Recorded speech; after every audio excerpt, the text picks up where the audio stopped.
Olá pessoal, aqui é Marta Ueche, Débora Desotti, Juliana Lustosa. Estamos no podcast Energia Estelar, hoje no Parque da Aclimação. Itinerante, né? Itinerante. para vocês receberem um pouco da energia da natureza de alguma forma. Inclusive, estamos no pôr do sol nesse momento. É verdade. Recebendo o pôr do sol, que é aquela energia de gratidão, né? Recebemos muitas coisas, principalmente no outono, que agora vai entrar no outono, inverno. Então a gente colheu, agora tem que recolher. Eu falo que é fazer a ursa, né? Então, debaixo das cobertas. E o tema que a gente vai falar hoje, não por acaso estamos no pôr do sol, que é um momento na astrologia que o sol ilumina a área dos relacionamentos. E hoje é dia de Santo Antônio, na verdade, o dia que está sendo gravado. Sexta-feira 13 e dia de Santo Antônio. Olha que potência, no pôr do sol, então... Aliás, se você pensa em agendar um casamento, no pôr do sol é maravilhoso, porque é o horário realmente que o sol está iluminando essa área da vida. Excelente. Excelente. E aí, como é que tá funcionando para você as relações? Eu sempre falo, né? Porque hoje em dia tem até uma história de que as pessoas não querem mais se relacionar. Sim. Tem bebê reborn, namorado reborn. Virtual, enfim. Não, agora é reborn mesmo. Que hoje tá mais... Leva e tira a cor. Não dá trabalho, não vai ter DR, né? Não vai ter DR. Tá mais fácil se relacionar com o que não é real. Não é? A gente vive um dilema, né, de encarar a realidade, o que é real, o que não é real, dentro dessa inteligência artificial, tecnologia, o bebê reborn, tudo que a gente pode ter e que não tem aí as questões do real. Mas onde a gente vai parar com tudo isso? Não é? E onde vão parar os relacionamentos com tudo isso também, né? Porque é um desafio. Outro dia eu estava comentando com uma menina dessa geração, porque a nossa geração é a pré-internet, a gente nasceu sem internet. Sabia que era viver sem internet, né? Sabia que era viver sem internet. Olha só, dedicando a idade já. Não, mas veja bem. E aí... eu perguntei para ela, mas você tá feliz? Como é que você tá? Como você vê esse relacionamento? Ela, responde ao meu checklist. Eu falei, oi? Uau! Eu acho que é muito dessa coisa de você ter, por exemplo, né, os aplicativos, aí ter lá um checklist. A pessoa preencheu o checklist, pode ser um candidato, né? Candidato, né? Um candidata. E talvez os relacionamentos sejam mais que isso, né? Principalmente quando a gente fala de casa 7, né? Exato. Fala mais da casa 7 aí. Não, essa questão da casa 7, a gente usar o nosso mapa para perceber qual energia tem na minha casa 7. Então, que signo que está lá vai mostrar a ressonância do que, na verdade, você busca nos relacionamentos. E que é possível, sim, você viver o real. Nós estamos aqui para experiências humanas, numa vida humana, e toda essa intensidade que é a facilidade da tecnologia, do mundo virtual, realmente a gente tem que estar atento. E a casa 7 pode te mostrar isso, até mesmo se você tem uma tendência a viver o que não é real. Não é? Dependendo do que você tem na casa 7. O Netuno ali. Gente, como o Netuno na casa 7 adora viver o que não é real. O que não é real. É mais fácil para eles. Aí quando vai para a realidade, dá pane no sistema. Aí você não preenche o checklist. Não preenche o checklist. O checklist é o virtual. E eu acho interessante porque, por exemplo, a casa 5 que é dos amores. Então, assim, enquanto você tá lá na casa 5, que é o par perfeito, ou na 7 ele tem um aspecto de construir algo, né? Então, tipo, construir uma família, ou ter filhos, ou ter um negócio, ou ter algo juntos. E aí eu acho que esse é onde dá o maior conflito nas pessoas, porque às vezes, por exemplo, daí, então vamos construir uma empresa, aí, ai meu Deus, mistura tudo. Mistura tudo. Né? Ou então vamos ter um filho, aí o filho, ai meu Deus, né? Então é sempre aquele desafio grande, né, nas relações, e como essas relações desafiam as pessoas. E a casa 7 é desafio, pessoal. Não vai achar que é bonitinho, que é o príncipe encantado, que vem resolver todos os seus problemas, ou a princesa encantada. É verdade, a gente tem que estar atento para entender que na nossa sociedade construiu-se muito o amor romântico, o amor da novela, o amor que é aquela coisa dos livros. Fantasioso, Mas, né? na verdade, na realidade, o que é importante no relacionamento? Primeiro você se autoconhecer, entender suas sombras, entender seus medos, entender como que você funciona, e aí sim você tá pronto para vivenciar a sua casa 7. Mas nunca vai ser tão, assim, o romance pleno. Não, é diálogo, é conversa, é ajuste, e também é um acelerador de autoconhecimento. Sim. Porque a forma mais rápida de você se autoconhecer é no É o relacionamento. relacionamento. Porque o outro é um espelho. Tanto que a casa 7 não É um o Libra, espelho, né? é o Libra. Temos uma libriana aqui, É o Libra, né? personificando a potência dos relacionamentos, Marta. Não é? E a casa 7 está relacionada com o signo de Libra, que está relacionado com a harmonia, com a paz, com os relacionamentos de um modo geral, casamento, sociedade.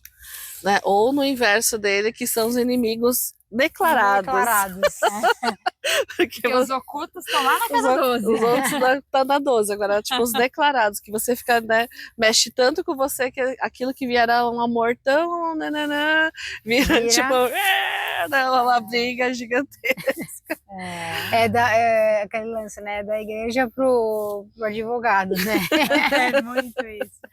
Enfim, mas são questões. E é engraçado o que vocês estavam falando, eu tava pensando, né? Dessa questão do ser humano. Dia 13, dia de Santo Antônio. Aí o pessoal vai lá, faz promessa para Santo Antônio. Põe ele na geladeira. Tira o bebê do Santo Antônio, né?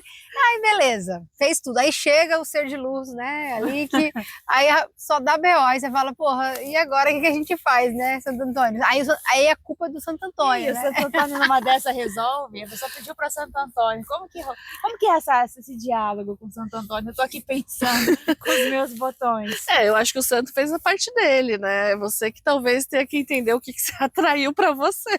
É que nem quando a gente fala dos dragões, né, Marta? Vamos cocriar. O que você quer cocriar? Mas depois sustenta. Sustenta, porque você cocriou. E é interessante porque quando a gente percebe o que... Já aconteceu várias vezes, assim, não só de relacionamento, mas o que a pessoa cocriou. Ela falou, mas Marta, tá acontecendo isso, isso, isso. Eu falei, mas então... Era o que você tinha pedido. Aí a pessoa, mas eu não tô aguentando, né? Eu falei, então vamos lá, né? Só que agora é aquela história, não tem como você cocriar algo novo sem destruir uma coisa antiga, né? Então, e aí quando a pessoa chega nesse novo, ela fala assim, tá, eu sabia que eu estava preparada para isso, mas vivenciar é outra coisa. Sim.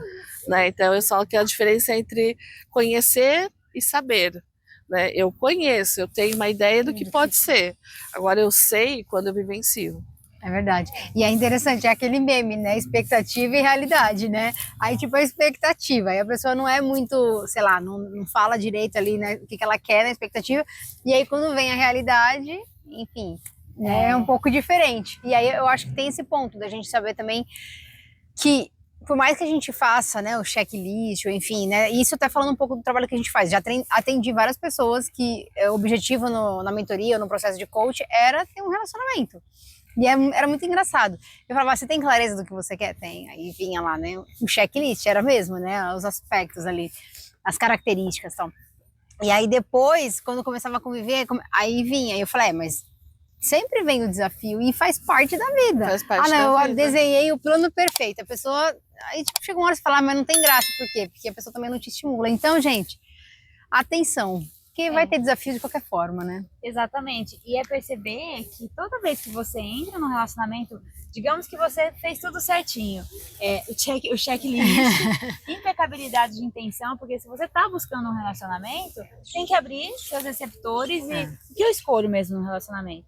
E chegou a se abrir também pro novo, que foi o que a Marta falou, porque toda vez que você inicia algo novo, vem os medos, vem as questões. Então, por isso que quando a gente fala, na verdade, em sustentar, toma cuidado para você não se auto-sabotar. É verdade. E por isso que é importante aproveitar o período que você tá solteiro, solteira, para se conhecer o máximo que der, para entender quais são os seus medos, seus gatilhos. E aí, quando você for para se entregar, ou se você já estiver no relacionamento, tá aproveitando para também se conhecer e administrar essas sombras. E também estava pensando agora, né, num mapa astrológico, pedir para a pessoa olhar, né, a casa 7, a casa 5, onde está Vênus. É bom, é verdade, né? aspectos. Porque isso te ajuda a entender como você ama, como a pessoa ama, também fazer aquele trabalho que é como é a sua forma de expressão amorosa, Sim. né? Porque às vezes, quando você não entende isso, às vezes a outra pessoa tem uma forma de se relacionar, de se expressar, Sim. que você não entende. Ela tá tentando lá e você tá assim. É verdade. É que a gente fala das linguagens do, Linguagens do amor. né? Bem legal esse livro também, pode ajudar, né? Pode ajudar Tem muito. e eu acho uma coisa legal, porque, olha que interessante, as pessoas estudam um monte de coisa, né? Ah, eu quero aprender a cozinhar, né? Estuda, quero aprender, enfim, qualquer coisa. E aí, duas coisas que me chamou a atenção. As pessoas não têm interesse em buscar esse autoconhecimento, né, para se relacionar melhor, e quando tem filhos também. Verdade. Então, assim, vai tentativa e erro, tentativa e erro. E qual é o preço disso? Saúde mental. Saúde mental. Hoje aconteceu um certo. fato, inclusive, até vou comentar com vocês. Eu estava aqui vim no parque de manhã fazer exercício, e aí eu ouvi um menino de 5 ou 7 anos, até comentei com a Débora isso, falando para a mãe dele que ele queria morrer. Uau. Aí eu falei assim, oi? Aí ela não percebeu que eu tinha ouvido e tal. E aí, só resumo da história, porque os pais são separados e o pai acaba fazendo bullying com o menino. Então, ele estava assim, super pressionado, falou que não queria mais. Então, o que eu quero trazer essa reflexão? Que a gente precisa também ter responsabilidade emocional, né, por nós e pelos outros. E isso você não vai, principalmente no relacionamento. né? E sozinho a gente não vai conseguir isso. Eu não consigo ver quais são as minhas falhas. Então, eu preciso de um terapeuta, né, de alguém que possa me ajudar. Porque eu vejo, as minhas amigas às vezes falam assim, naqueles aplicativos de encontro, né, tem lá, terapia em dia. Se tivesse todo mundo com terapia em dia, a gente não tava nesse caos que a gente tá hoje, né? E também esse ponto que você trouxe, né, Ju, é importante, quem tem filhos, entender a responsabilidade que é de você ter seu exemplo no relacionamento, né, se você tá num relacionamento. Porque a criança, ela tá lá, impactando, pegando toda a informação. É verdade. A gente acha que eles não estão ouvindo, mas eles estão. Então, tanto que é importante você se conhecer para ter um relacionamento harmonioso e isso impactar positivamente nas crianças que estão por perto de você, principalmente se for seus filhos. Eu penso que também tem uma coisa de evolução, porque na época, pelo menos, né, quando eu era adolescente, falando de relacionamento, a gente só tinha aqueles... Lembra das revistas Capricho? A Marta hoje, ela tá literalmente entregando a nossa idade. E aí tinha lá os checklists, né? Então, tipo, pra você ser uma boa namorada, não sei o quê. Uhum. E eu acho que a gente precisa evoluir mais do que isso, Sim. né? Nesse sentido de, peraí, eu quero uma relação pra quê? O que eu quero com isso? Porque, na verdade, a gente nem sabe pra onde a gente... para onde a gente quer ir quando a gente se relaciona com alguém, né? Sim. Quando a pessoa, mas por que você está se relacionando com a pessoa? Tô aqui passando tempo, não queria ficar sozinha, né? Infelizmente. É chato ficar sozinha. E aí vai do jeito que tá, né? Assim, só vai empurrando aquilo. Né? Aquele relacionamento, nem sabe pra onde tá indo, o que quer, quais são os valores importantes na relação. É importante demais você ter isso em mente, sabe? O que é negociável, o que é inegociável pra você. Porque quando você não tem esse termômetro, é onde pode entrar em relacionamento abusivo. Porque vai passando o seu limite e você não percebe. Famoso Silver Dragon. Verdade. Silver Dragon, ele fala limite. Saudável. Ó, chama o Silver Dragon, se você estiver precisando de limites. E quais são os outros 2 dragões, Marta, que você estava comentando? Sim. Hoje eu pedi, falei assim, tá, mas e aí? Um dragão para ajudar nos relacionamentos. E a Débora, que já também trabalha com os dragões, falou, a Emerald, né, do amor. Eu falei, não, porque o amor, basicamente, a maior parte das pessoas sente. É dificilmente alguém que, né, desde bebê, pelo menos não tenha sentido amor, né? Pode ter criado couraça ali para não sentir, mas todo mundo sente. Só que o problema nas relações é que, de alguma forma, você vai se frustrando desde criança, ou por um lado ou por o outro. Que lado? Por exemplo, Rose Dragon, na energia do feminino. Então, você se frustra com a tua mãe, com professoras, com figuras femininas. Sim. Ou Ruby Dragon, porque você, né, quem não tem uma frustraçãozinha com o pai, né? O Ruby Dragon, ele ajuda a gente a limpar essas frustrações, né, com o masculino e com o feminino, para que a gente possa ter uma relação harmoniosa dentro da gente, né, em primeira instância, porque enquanto o meu masculino interno, o meu feminino interno não estão equilibrados, eu não tenho abertura para integrar alguém, porque não tem espaço para essa pessoa. Sim. perfeito. E quando a gente fala dessas polaridades, é importante trazer a consciência do perdão. A Ju também fala muito sobre esse tema, né, Ju, sobre o perdão. Porque às vezes a gente acontece alguns fatos, né, na nossa vida e a gente vai carregando aquilo. E eu tenho PhD em conta isso, como uma boa escorpiana, né? Então, eu, assim, por experiência própria, eu fui entendendo que o que me aliviava a minha caminhada era fazer perdão, porque é isso, a pessoa fez, ela não fez pra mim porque ela não, né, porque era a Juliana, ela faria aquilo com qualquer pessoa. E aí, trabalhar esse perdão interior, eu não preciso falar com a pessoa, ver a pessoa, nunca mais na minha vida, mas fazer esse perdão interior, se você quiser o exercício, coloca aqui nos comentários que eu te mando. Mas fazer esse perdão interior vai deixando a gente mais leve. Então, eu falo, não... Demora muito? Rapidinho. Então, a gente podia fazer no Pode final, fazer, né? Fica até o final. Fica até o final. Depois comenta a hashtag perdão se você fez o exercício. Boa, no comentário. E principalmente fazer pro pai e pra mãe. Né, que são os principais, né? Eu ia falar disso. Tá ligado com os dragões que a gente comentou, trazer essa consciência. E na astrologia é o Sol e a Lua, que a gente trata muito essa questão, né? O Sol é o pai, como que tá esse Sol no seu mapa? E a Lua, a mãe. Então também mostra alguns bloqueios ou alguns medos, algumas questões aí para ressignificar e perdoar. Muito bom.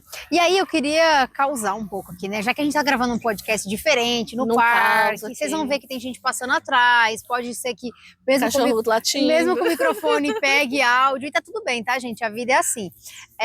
E a gente tá numa sexta-feira 13, né, Martinha? Sim. Vamos falar disso? É sorte ou azar? O que é esse babado?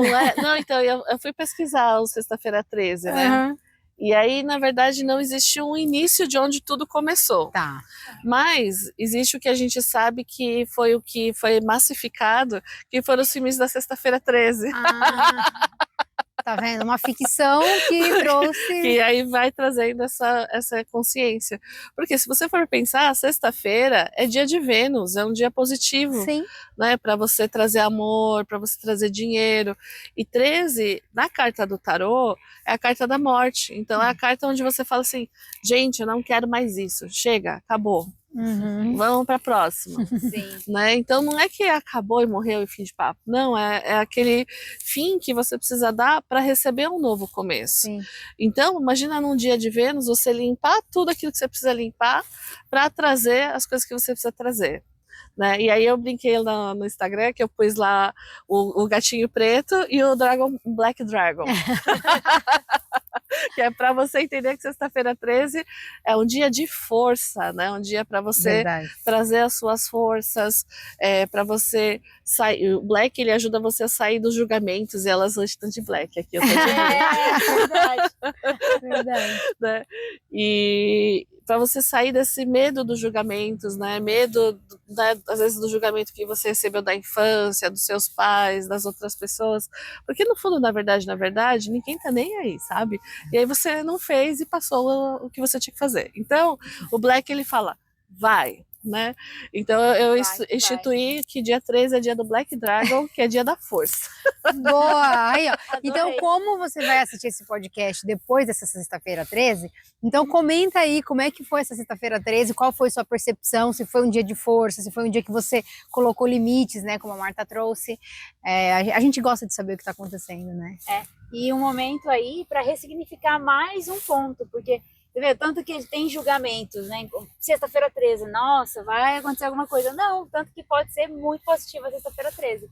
Então, é um momento também para ressignificar aí os pontos de vista. E sair dos julgamentos, porque na verdade julgar sexta-feira 13 como uma coisa de azar é um julgamento. Né? É um julgamento. É verdade. Então é o dia de força agora. Põe o Black Dragon. Black Dragon nas suas costas e vai. Cadê? Black Dragon deve estar aqui, né, Doni? Os patinhos rindo. Falei que os patinhos iam chegar. Agora a gente tá com companhia aqui dos animais do parque. Os patinhos estão fazendo auê aqui. Acho que eles estão querendo amar também, né? A Débora é a mãe dos patinhos, então quando ela vem, todos os patinhos também vêm e dão um alô pra gente. É muito interessante essa conexão com os patinhos do parque. Excelente. Ju, você quer fazer o exercício do perdão, então, pra gente ir finalizando? Vamos. Então, assim, é bem simples. Se você estiver dirigindo, não fecha os olhos, tá? Mas se você não tiver, fecha os olhos. Guarda a minutagem aí e faz depois. Faz depois. Para aí. E é bem simples. Fecha os olhos. E aí você coloca alguém na sua frente que você sente que você precisa perdoar. E você olha bem nos olhos dessa pessoa. E amorosamente você diz: eu reconheço você. Eu reconheço a divindade em você. Eu te perdoo. E também recebo o seu perdão. Eu estou em paz. Eu sigo em paz. Fique em paz. Eu te perdoo. Obrigada. E visualize essa pessoa indo embora, se desconecte dela e fique só com essa energia do perdão no seu coração, o amor. Sente você todo preenchido numa luz rosa e expande esse amor para você e em volta de você. Lembrando que cada um faz o melhor que pode com a consciência que tem naquele momento. Toma uma respiração profunda. Pode abrir os olhos. Então é isso aí, gente. Muita Obrigada, gratidão. Gratidão. E ó, tá, né, nesse acalmar, né, nesse encerrar desse dia. Sim. Que você receba todas essas energias de perdão. Se precisar mandar perdão para algum ser de luz. Libera, é importante liberar para ir pro novo. Né? Manda esse perdão para esse ser de luz para você abrir seus caminhos e ter bons relacionamentos, né? Vamos cultivar boas relações. Quanto mais alto a gente vibra, mais pessoas nessa frequência a gente encontra. Então, se você estiver cheio de mágoas, né, de mágoas, vai ser mais desafiador você encontrar alguém então, na frequência que você quer. Então, ajusta a sua frequência interna, o perdão ajuda isso, e aí, consequentemente, você vai encontrar alguém tão especial quanto você. Gratidão, gratidão, Martinha. Gratidão, Dé, gratidão, Ju, gratidão, pessoal. Gratidão. É isso aí. Bahia, sexta-feira 13 é dia de força. Hashtag. Tchau, tchau, galera. Tchau, tchau.